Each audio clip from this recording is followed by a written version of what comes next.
Hi everyone.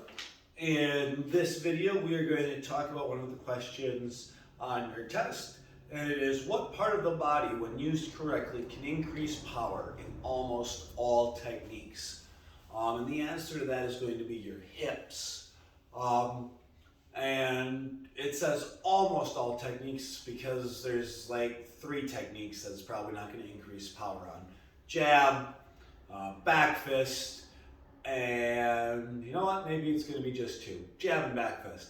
Otherwise, pretty much every other technique we do is going to involve your hips. That pivot that we talk about, the reason that we have the power, extension, and balance, when you turn that foot, it's not because your foot is turning, it's because that you're turning your foot and that is engaging your hips into the technique, and that's where we're getting our power from.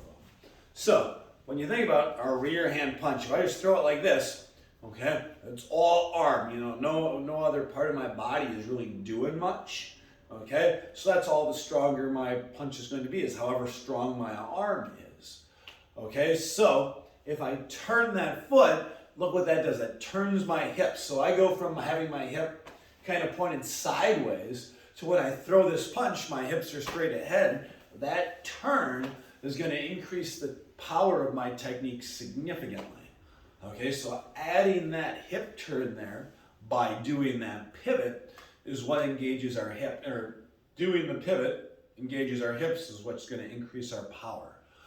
Same thing for kicks, even on front kick. So we all think like back leg front kick, right there. Look, there's a little bit of hip movement that comes naturally. Front leg front kick, maybe not as much, but I can extend my hips into this by going forwards like that, and that's going to increase power in a front kick. So I'm here, then I extend my hips forward, bring it back, and set it down. It's kind of a subtle thing. It's not like I'm looking to fall backwards and lean forward, lean way back like that and extend my leg forwards to do it. But there's a little bit of hip motion right there, okay, that's going to increase the power that I throw this kick with. With a round kick and a side kick and a hook kick, same thing, slightly different again. So if my hips are sideways at the start of this, when I chamber and I pivot with that foot that's on the ground, I turn that, now look what happens. So I turn that foot, what does that do? It turns my hips from here to here. And that again is going to increase the power. So as I extend that leg, boom, there's my pivot.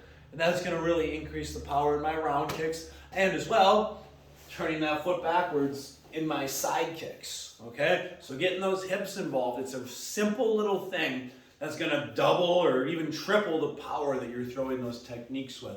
So it's something to think about. Hope that helps you guys. If you have any questions for me, let me know. Otherwise, keep coming up with those ideas for future videos and I'll keep making them for you guys.